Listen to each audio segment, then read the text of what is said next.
Hi hello welcome back to our channel Srinivas logs లో ఈరోజు Madanapalle tomato మార్కెట్లో టమోటా ధరలు ఏ విధంగా పడుతున్నాయో మనం ఈ వీడియోలో తెలుసుకుందాము.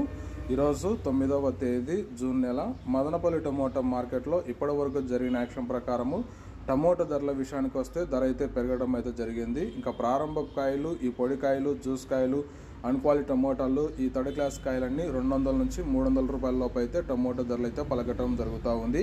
అలాగే ఇంకా మీడియం సెకండ్ రకం కాయల విషయానికి వస్తే కొద్ది క్వాలిటీ ఉండే కాయలు 350 రూపాయల నుంచి 450 రూపాయల లోపు అయితే మీడియం కాయలు అయితే టమోటా ధరలు అయితే పలకటం జరుగుతూ ఉంది. ఇంకా క్లాస్ కాయలన్నీ 500 నుంచి 570 రూపాయల లోపు అయితే టమోటా ధరలు అయితే పలకటం జరుగుతూ ఉంది. ఇంకా సూపర్ టాప్ విషయానికి వస్తే ఇప్పటి వరకు అయితే మదనపల్లి మార్కెట్లో అయితే 600 రూపాయల వరకు అయితే సూపర్ టాప్ అయితే పడడం జరిగింది. 600 rupees top prize in Madanapalle tomato market. ఇంకా మార్కెట్ వేలంపాలు జరుగుతూనే ఉంటాయి. 600 రూపాయల వరకు అయితే టాప్ ధర అయితే పలకటం జరిగింది. ఓకే ఫ్రెండ్స్, ఈ ఇన్ఫర్మేషన్ మీకు నచ్చినట్లయితే లైక్ చేయండి, షేర్ చేయండి. అలాగే మన ఛానల్ ఇంకా సబ్స్క్రైబ్ చేసుకున్నట్లయితే రెడ్ కలర్లో కనపడుతున్న సబ్స్క్రైబ్ బటన్ని సబ్స్క్రైబ్ చేసుకోండి. Thank you watching this video.